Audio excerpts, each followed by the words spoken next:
प्यारे दोस्तों, नमस्कार। आज का मेरा विषय है जून 2014 में यूजीसी एनटीए नेट में हुए 4 क्रांतिकारी बदलाव। आइए इसके बारे में विस्तार से जानते हैं। नेट भारत में उच्च शिक्षा में प्रवेश करने का पहला सोपान है। इस साल नेट परीक्षा में हुए 4 क्रांतिकारी बदलाव क्या है?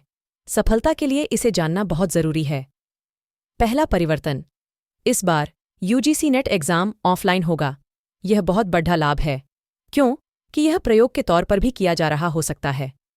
पहला पेपर सभी विषयों का एक ही होगा। इससे क्या लाभ है? इससे लाभ यह है कि आपको मुख्य धारा के ही प्रश्न मिलेंगे, गौण प्रश्न कम मिलेंगे। यह बहुत ही अच्छा परिवर्तन है। दूसरा परिवर्तन, नेट परीक्षा के आधार पर पीएचडी में भी प्रवेश मिलेगा। पहले विश्वविद्यालयों के स्तर पर अलग अलग पीएचडी प्रवेश परीक्षाएं देनी होती थीं, लेकिन अब नेट के स्कोर के आधार पर पीएचडी में प्रवेश मिलेगा। अतः नेट के स्तर पर बहुत अच्छा स्कोर करना है।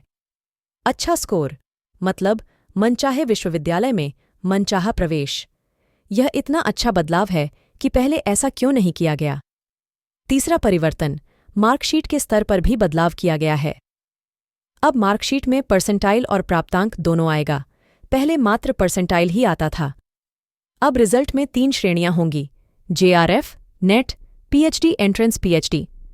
इंटरव्यू में लिखित प्रवेश परीक्षा 70 नंबर की होती थी और विवावोस यानी इंटरव्यू 30 नंबर का होता था। अब 70 नंबर का काम आपकी नेट मार्कशीट ही करेगी। अब बात करते हैं वैधता की।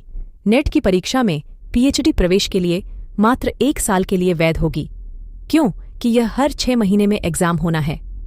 यहां ध्यान रखें, केवल पीएचडी प्रवेश के लिए यह 1 साल के लिए वैध है। असिस्टेंट प्रोफेसर के लिए पहले की ही तरह आजीवन वैध होगी। यदि आपने जेआरएफ किया है तो यह पीएचडी प्रवेश के लिए 3 साल के लिए वैध होगी। चौथा परिवर्तन, 4 वर्षीय सेमेस्टर। बीए की परीक्षा के बाद भी आप नेट के लिए अप्लाई कर सकते हैं। पहले यह एमए के बाद थी। यहां 2 महत्वपूर्ण बातें हैं। पहला, आप नेट कर सकते हैं पीएचडी में एडमिशन के लिए, लेकिन आप उच्च शिक्षण की अर्हता तभी हासिल करेंगे जब आप एमए कर लेंगे, यानी आप असिस्टेंट प्रोफेसर हेतु चयनित होने के पात्र अभी नहीं हैं। दूसरा, नेट के लिए एमए की अनिवार्यता अब समाप्त हो गई है और अल्पतम योग्यता बीए हो गई है। आप अब स्नातक स्तर के 4 वर्षीय विषयों में से किसी भी विषय से नेट दे सकते हैं। विशेष बात यह है कि जिस विषय से नेट का फॉर्म भरोगे, आपको पीएचडी भी उसे विषय से करना होगा। ऊपर के 4 महत्वपूर्ण परिवर्तनों के अलावा आप इन महत्वपूर्ण बिंदुओं को भी ध्यान में रखें। 1. नेट के लिए कोई न्यूनतम या अधिकतम आयु नहीं होती है। 2.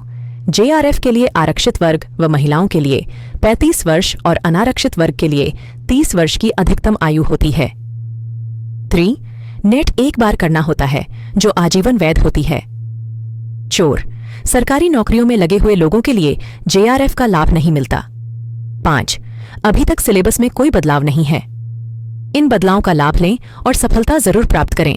मिलते हैं अगली शैक्षणिक वीडियो में। धन्यवाद। इस चैनल को सब्सक्राइब अवश्य कर लें। जास।